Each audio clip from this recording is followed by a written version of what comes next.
السلام علیکم۔ کچھ دنوں سے طبیعت بے حد حیران اور پریشان ہے۔ ہمت ہی نہیں ہو رہی تھی ویڈیو بنانے کی۔ اس ٹاپک کے لیے الفاظ جیسے اپنی موت آپ مر گئے ہوں۔ اسکرپٹ لکھنے میں کتنے دن لگ گئے۔ لکھتے لکھتے کبھی قلم ساتھ چھوڑ دیتا، کبھی الفاظ دفن ہو جاتے، کبھی آنکھوں سے بہنے والے قطرے تحریر کی سیاہی پھیلا دیتے، کبھی ہاتھوں کی لکیروں کو جاننے کی کوشش کرنے لگتی، کبھی آسمان کو تکنے لگتی۔ کچھ بھی سمجھ نہیں آ رہا، عورت کی کہانی کا آغاز کہاں سے کروں۔ ایک عورت جسے 10 سے 12 لوگ درندگی کا نشانہ بناتے ہیں، اتنی بری طرح سے اس کا جسم کچلا جاتا ہے کہ اس کے جسم کی ہڈیاں ٹوٹ جاتی ہیں۔ اس کی ماں کے الفاظ سے رونگٹے کھڑے ہو جاتے ہیں۔ کیسے حوصلہ اکٹھا کر کے اپنی بیٹی کی لاش کے بارے میں بتاتی ہے۔ میرے پاس الفاظ نہیں ہیں، اسے لاش کہتے ہوئے بھی میرا دل رو رہا ہے۔ آپ ایک عورت ہیں، ذرا تصور کریں، اور جو مرد حضرات میری ویڈیو دیکھ رہے ہیں وہ بھی تصور کریں کہ آپ کی بیٹی، بہن، بیوی اور ماں آج ڈاکٹر مومیتا کی جگہ اس کوریڈور میں المناک حالت میں پڑی تو آپ کی کیا حالت ہوگی۔ جب 10-12 مردوں نے اسے درندگی کا نشانہ بنایا ہوگا، سوچیں ذرا ان لمحات کو جب وہ بے جان جسم جو ٹوٹ کر چور چور ہو چکا تھا، ایک ٹانگ ایک طرف، دوسری ٹانگ دوسری طرف، پیلوک ایریا مکمل ٹوٹ گیا ہو، چشمے کو اس بے دردی سے توڑا گیا ہو کہ کانچ کی کرچیاں آنکھوں میں گھسنے سے خون بہہ رہا ہو، اور سر کو زمین اور دیوار میں دنسانے کی کوشش کی گئی ہو۔ کیا عورت نے ان درندوں سے رحم کی بھیک نہ مانگی ہوگی؟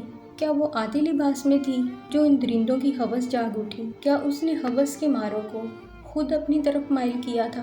اس کی ٹانگیں اتنی فریکچر تھیں کہ اکٹھی نہیں کی جا سکتی۔ چہرہ اور جسم خون سے لت پت، جسم پر کئی کاٹنے کے نشانات، شاید سانس ختم ہو گئی ہوگی، اور ہوس کے پجاری اپنی ہوس پوری کرتے رہے ہوں گے۔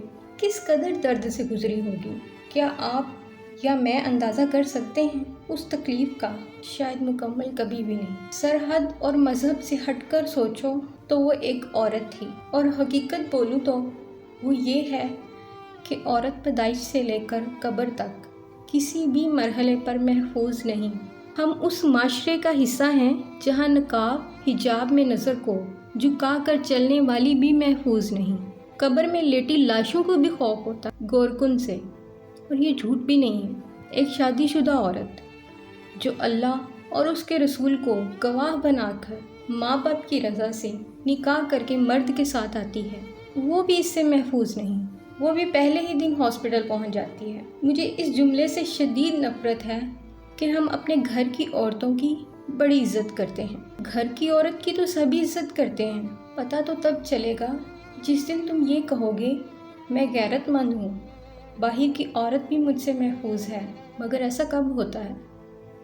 یہاں تو بچے استاد سے محفوظ نہیں، عورت محرم رشتوں سے محفوظ نہیں۔ تم عورت کو کس کھلونے کی طرح توڑ کر پھینک دیتے ہو اور سوچتے ہو یہ سب تم کو کرنے کا اختیار ہے کیونکہ تم مرد ہو۔ تمہارے ساتھ ایسا کچھ نہیں ہوگا۔ تمہاری مردانگی میں جھوٹ بولو، دھوکہ دو، چاہے عورت کی عزت تار تار کر، یہ تمہاری مردانگی ہے۔